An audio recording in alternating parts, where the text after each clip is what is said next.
বেশিরভাগ মানুষই ঈদের আগে গ্রামের বাড়িতে যায়।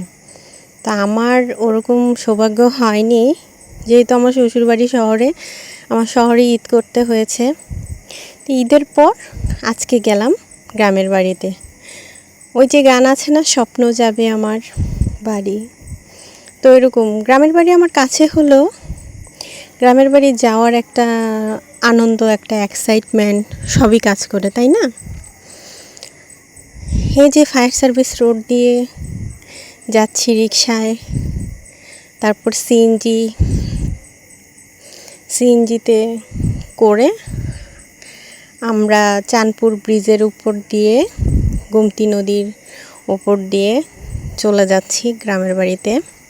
আমাদের গ্রামের বাড়ি যেতে বেশিক্ষণ সময় লাগে না শহর থেকে। তারপরও গ্রামের নাম শুনলে, গ্রামে যাব শুনলে কেমন জানি একটা অন্যরকম একটা ফিলিংস কাজ করে। আর যারা অনেক দূর দূরান্ত থেকে অনেক দিন পর পর গ্রামে যায়, তাদের অনুভূতিটা জানি কেমন আল্লাহই জানে। এই হচ্ছে আমাদের গ্রামের রাস্তা। বলে রাখি, আমাদের গ্রামের রাস্তাটা এখন খুবই বাজে অবস্থা। বেশিরভাগ রাস্তাই ভালো, মাঝখানে কিছু কিছু জায়গা আছে খুবই খারাপ অবস্থা।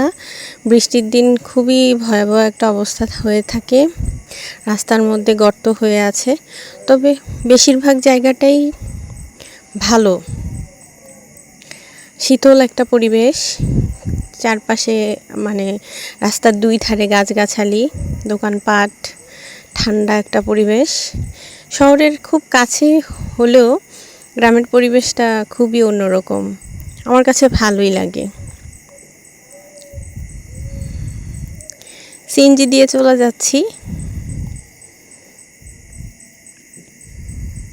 আর কার কাছে কেমন লাগে জানি না, বাস, ট্রেন সব কিছু ভ্রমণের মধ্যে সিএনজি দিয়ে যাওয়া আসাটা কিন্তু খুবই একটা আরামদায়ক। আর আমাদের কুমিল্লা সিএনজিগুলোর মধ্যে যেহেতু দরজা নেই, একদম খোলামেলা, আমাদের সিএনজি ভ্রমণটা আরও আরামদায়ক। বাতাস খুব সহজেই চলে যাওয়া যায়। এই পাশে সিএনজিটা একটু থামলো, ভাবলাম একটু ভিডিও করে রাখি। এই রাস্তাটাও কত সুন্দর, দেখেন, নিরিবিলি, কত সুন্দর একটা রাস্তা।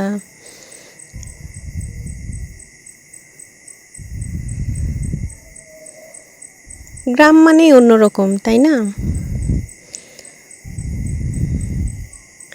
যাচ্ছি নানাবাড়ি থেকে আমাদের বাড়ি খুব একটা দূর না। সিএনজি থেকে নেমে পড়লাম। এখান থেকে একটু রাস্তা আমাদের হেঁটে যেতে হবে। এই রাস্তাটা একসময় পিচ ঢালা ছিল, বন্যার পরে নষ্ট হয়ে গেছে রাস্তাটা, আবার শুনছি যে কাজ চলবে। প্রচণ্ড গরম ছিল আজকে, অনেক রোদ ছিল।